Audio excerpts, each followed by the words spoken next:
Now when it comes to the Kaaba, the main point that we try to communicate is the following.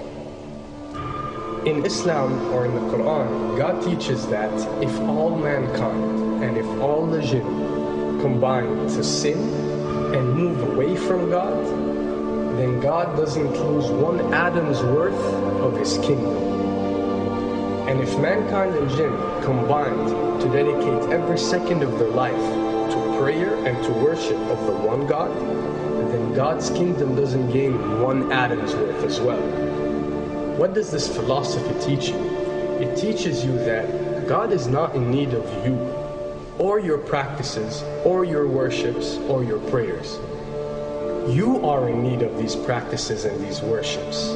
You are in need of God and not the other way around. If you can understand that philosophy, then you can appreciate prayers and what they are meant to do, which is basically enlighten you. So when dealing, for example, with the Kaaba, Muslims are required to go and perform Hajj one time in their life, and it's one of the 5 pillars of Islam. Growing up, most Muslims accept this, and most of them do it without questioning, and this is the essence of belief, and this is great. But at the same time, this doesn't mean that if you question or research, you're going to come back with negative or bad answers. The opposite is actually true. So when we started researching into the esoteric agendas and we started researching the elite, we found out how much certain type of practices and rituals can affect your lives. So when we went and placed this on Islam, we developed an even deeper respect for this religion and a far deeper respect for God and the creator of us. So when you go to the Kaaba and you circle around it 7 times, the essence of this worship is not that you are worshiping a stone, or that you are worshiping a house, or that you are worshiping a Kaaba. The Kaaba is merely the focal point or the centerpiece that all Muslims have to unite and focus their energy and prayers towards in a practice that is actually worshiping God.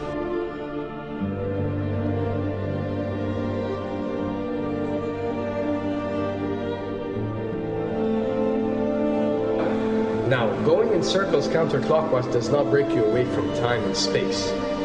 But the fact that the energy of the Kaaba is the strongest energy on earth and it flows counterclockwise, by you flowing in correlation with this energy, you are uplifting yourself. You are reaching spiritual levels that you rarely do experience anywhere else on earth. And the fact that you got to do it 7 times, and we are taught that there are 7 skies or 7 samawat or 7 spiritual planes, then one can discover that each circle breaks you through a spiritual plane spiritually, so you can reach the ultimate state of wisdom and spirituality. Does this mean that only Muslims can reach this level? Does this mean that if you're not Muslim, you give up or you reject this information? Not at all. In essence, any one of you, regardless of what your faith is, if you are dedicating your worship and your journey to the one and only Creator and not anything created, then you are on a righteous path.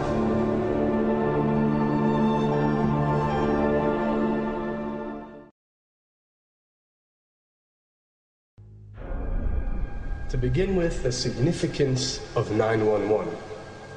What you have to understand, and what we are trying to explain, is that when dealing with extra dimensions, or when dealing with beings from extra dimensions like jinn, for example, or when dealing with the Illuminati, or the elite, or people that follow a certain type of esoteric agendas, although me and you communicate through words and letters, they have chosen a different type of language.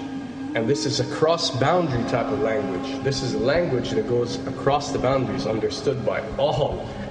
And this is the language of numbers and shapes. And this is why whenever you do research about these groups, you'll find out that they practice something called sacred numerology and sacred geometry.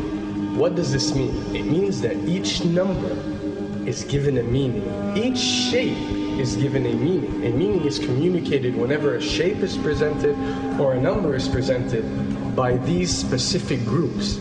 I'm not talking about random people or random groups. We're talking about specific groups that follow this type of agenda.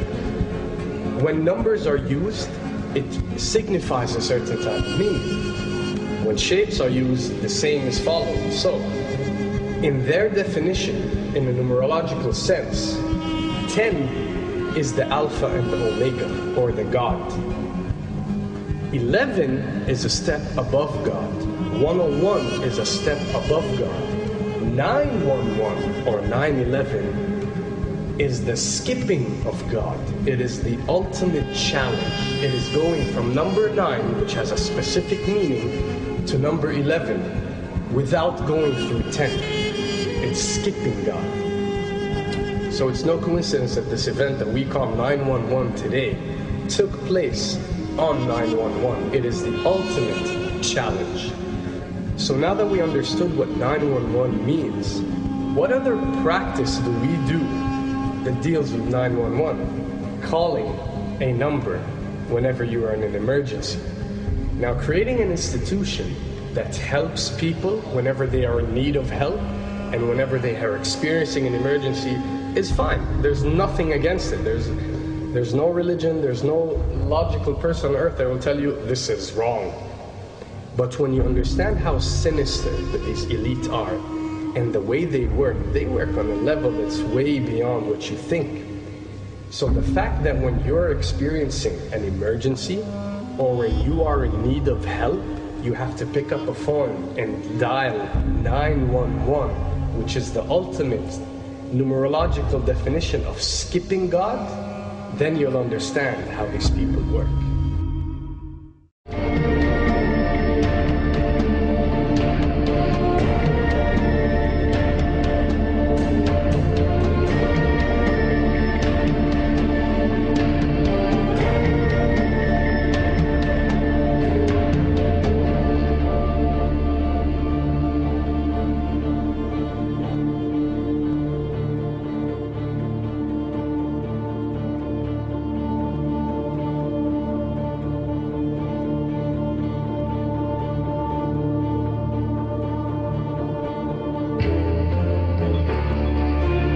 And when dealing with rituals, we recognize that everything adds up.